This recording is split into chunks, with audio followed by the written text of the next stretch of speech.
Hello everyone, welcome to my YouTube channel GK with Aruna. So ఈరోజు మనం మాట్లాడుకోబోయే topic ఏంటంటే AP court exams అయితే ఉన్నాయి కదండి, వాటికి సంబంధించిన కట్ ఆఫ్ అయితే ఈరోజు మనం మాట్లాడుకుందాం. అలాగే నిన్నటి వీడియోలో నేను AP district court exams results ఎప్పుడు వస్తాయి అనేది నిన్నటి వీడియో చేశానండి. ఎవరైనా చూడకుండా ఉంటే చూసేయండి. రీసెంట్ అప్డేట్స్ కూడా దాంట్లో అయితే మెన్షన్ చేశాను. ఎవరైనా చూడకుండా ఉంటే కింద లింక్ అనేది డిస్క్రిప్షన్లో ఇస్తాను, వెళ్ళి చూసేయండి. సో ఈరోజు టాపిక్ వచ్చేసి కట్ ఆఫ్ గురించి మాట్లాడతానండి. సో ఎగ్జాక్ట్గా కట్ ఆఫ్ అయితే ఎవరు చెప్పలేరండి, బట్ ఒక ఐడియా తోటి లాస్ట్ ఇయర్ ఎలా వచ్చాయి, ఈ ఇయర్ ఎలా ఉండొచ్చు అనేది మాత్రం అయితే చెప్పగలుగుతానండి. సో కొద్ది వరకు. సో ఎవరైనా ఛానల్ని సబ్స్క్రైబ్ చేసుకోకుండా ఉంటే కనుక సబ్స్క్రైబ్ చేసుకోండి, లైక్ చేయండి, షేర్ చేయండి, కమెంట్ కూడా చేయండి మీకు ఏమైనా డౌట్స్ ఉంటే కనుక. So let's begin with the topic అండి. సో ఫస్ట్ మనం కట్ ఆఫ్ అయితే అన్ని డిస్ట్రిక్ట్స్కి ఒకేలాగా ఉండదండి. సో చాలా డిస్ట్రిక్ట్స్లో కొన్ని డిస్ట్రిక్ట్స్కి ఎక్కువ ఉండొచ్చు, కొన్ని డిస్ట్రిక్ట్స్కి తక్కువ ఉండొచ్చు. అక్కడ ఉన్న పోస్టులను బట్టి వేరీ అవుతుంది, ఉమెన్ని బట్టి వేరీ అవుతుంది. తర్వాత మెయిల్ కేటగిరీలో ఇంకొక కట్ ఆఫ్ మనకి కనబడుతుంది. అలాగే స్పోర్ట్స్ మ్యాన్షిప్ అని చెప్పేసి వాళ్ళకి ఇంకొకలాగా ఉంటుంది, ఎక్స్ సర్వీస్ మెన్. సో ఇలా అన్నిటికీ కలుపుకొని అయితే మనము ఎగ్జాక్ట్గా ఇదే గ్యారంటీ అని అయితే మనం చెప్పలేమండి. నేననే కాదు, ఎవరు కూడా ఎగ్జాక్ట్గా ఇదే అని అయితే ఎవరు చెప్పలేరు. బట్ కొంతవరకు అయితే లాస్ట్ ఇయర్ ఎంత కట్ ఆఫ్ ఉండింది, ఈ ఇయర్ ఎంత కట్ ఆఫ్ ఉండొచ్చు అనేది ఎక్స్పెక్టెడ్ కట్ ఆఫ్ చెప్తానండి. జస్ట్ ఇదే ఉంటుంది అనేది అయితే నేను ఎక్కడ చెప్పనండి. జస్ట్ ఇలా ఉంటుందని చెప్పడానికి ట్రై చేస్తాను. సో ఫస్ట్ మనకి జూనియర్ అసిస్టెంట్ తీసుకుందామండి. సో ఫేవరెట్ మనకి జూనియర్ అసిస్టెంట్. ఎక్కువ మంది పోటీ పడేది కూడా జూనియర్ అసిస్టెంట్కే కాబట్టి జూనియర్ అసిస్టెంట్కి ఎక్కువ రాసింటారు. సో జూనియర్ అసిస్టెంట్ అయితే మనకి బ్యాచిలర్స్ డిగ్రీ అయితే క్వాలిఫికేషన్ తోటి మనకి జూనియర్ అసిస్టెంట్ అనేది అయితే ఉంటుంది. జూనియర్ అసిస్టెంట్ ఫస్ట్ అండి. సో జూనియర్ అసిస్టెంట్ గురించి మాట్లాడితే నేను ఎగ్జాక్ట్గా ఎవ్రీ ఇండివిజువల్ కేటగిరీకి అయితే చెప్పలేను, కానీ ఓపెన్ కేటగిరీలో ఎంత ఉండొచ్చు అనేది మటుకు చెప్పడానికి ట్రై చేస్తున్నానండి. సో జూనియర్ అసిస్టెంట్ మనకి బ్యాచిలర్స్ డిగ్రీ తోటి రాశారు. సో ఇది క్వాలిఫికేషన్ తోటి. సో లాస్ట్ ఇయర్ చూసుకున్నట్లయితే ఇది నేను నార్మలైజేషన్ ప్రాసెస్ అంతా కంప్లీట్ అయ్యాక వచ్చే కట్ ఆఫ్ అయితే ఎక్స్పెక్టెడ్ కట్ ఆఫ్ చెప్తున్నాను. దీనికంటే హై కూడా ఉండొచ్చండి, కానీ మినిమం ఎక్కడి వరకు కట్ ఆఫ్ ఉండొచ్చు అనేది మటుకు చెప్తున్నాను. అది వచ్చేసి మనకి కొన్ని డిస్ట్రిక్ట్స్లో 60 కంటే అబవ్ ఉండొచ్చండి, కొన్ని డిస్ట్రిక్ట్స్లో 60 ఉండొచ్చు, 64 పైన కూడా కొన్ని డిస్ట్రిక్ట్స్లో ఉండొచ్చు. సో 60 అబవ్ అయితే జూనియర్ అసిస్టెంట్కి ఉండొచ్చు. ఇది ఓపెన్ కేటగిరీలో మాత్రమే చెప్తున్నానండి. ఇంకా మనం BCA, BCB, BCC, BCD, BCE, తర్వాత ఎస్సీ ఎస్టీ కేటగిరీస్, ఇంకా PH categories, SC ST category, ఇవన్నీ కూడా ఇంకా లోయెస్ట్ అయితే ఉండడానికి ఛాన్సెస్ ఉన్నాయి. బట్ ఇంకొకటి ఏంటంటే డిస్ట్రిక్ట్స్ని బట్టి కూడా చేంజ్ అవుతుంది. సో మినిమం ఎంతవరకు ఉండొచ్చు అనేది చెప్తున్నాను. సో నెక్స్ట్ పోస్ట్ మనకి ఫీల్డ్ అసిస్టెంట్కి అయితే చాలా తక్కువ మందే అప్లై చేసింటారు. సో కొందరు ఓన్లీ జూనియర్ అసిస్టెంట్కే రాసింటారు, కొందరు ఫీల్డ్ అసిస్టెంట్కే రాసి ఉండొచ్చు. సో ఇది కూడా మనకి బ్యాచిలర్స్ డిగ్రీతోనే మనకి ఉంటుంది. సో నేను ఎక్స్పెక్ట్ చేసేది ఏంటంటే 58 నుంచి స్టార్ట్ అవ్వచ్చు మినిమం కట్ ఆఫ్ అనేది అని నేను ఎక్స్పెక్ట్ చేస్తున్నానండి.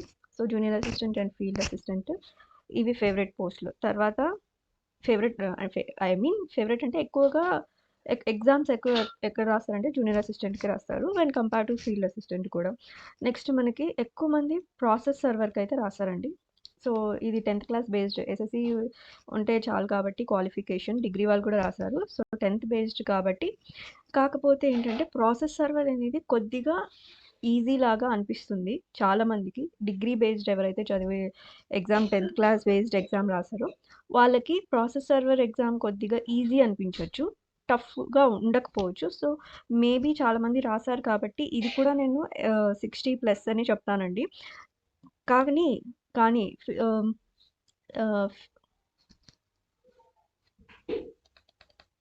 సో చాలామంది ప్రాసెస్ సర్వర్కి రాసే ఉన్నారు కాబట్టి ఐఆమ్ ఎక్స్పెక్టింగ్ దట్ 50 మినిమం అయితే 50 అబవ్ అయితే ఉండడానికి ఎక్కువ ఉంది అండి.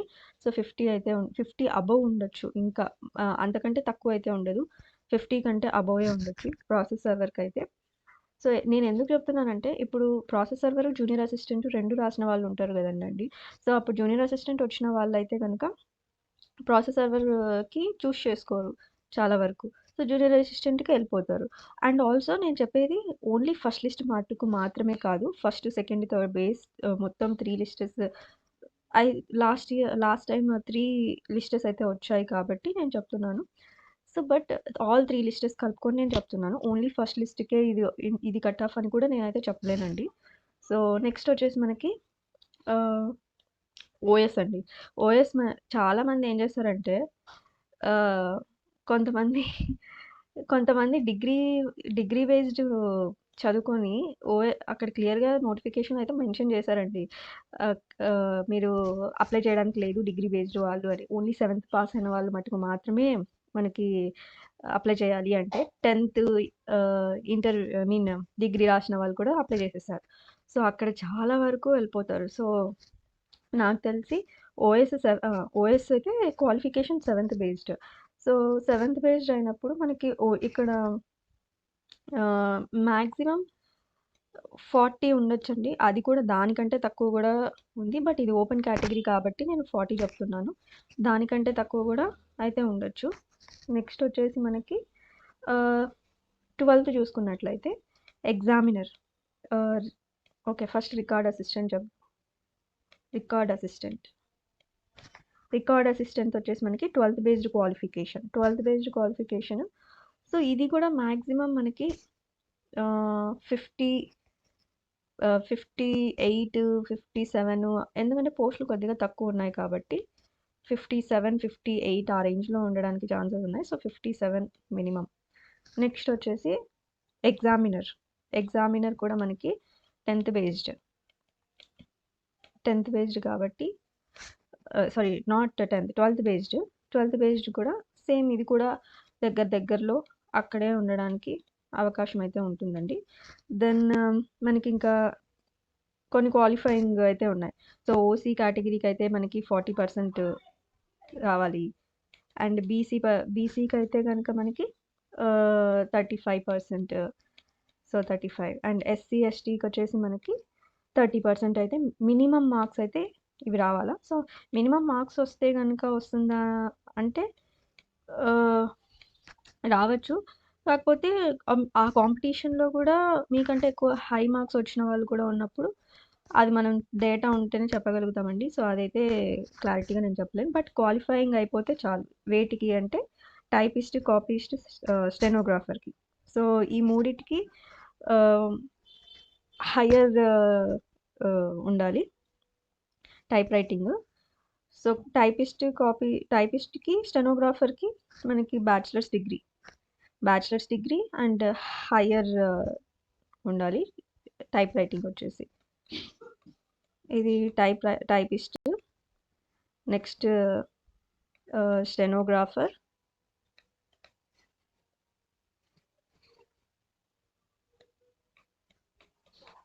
స్టెనోకి. నెక్స్ట్ కాపీస్ట్ వచ్చేసి మనకి కాపీస్ట్ 12th బేస్డ్.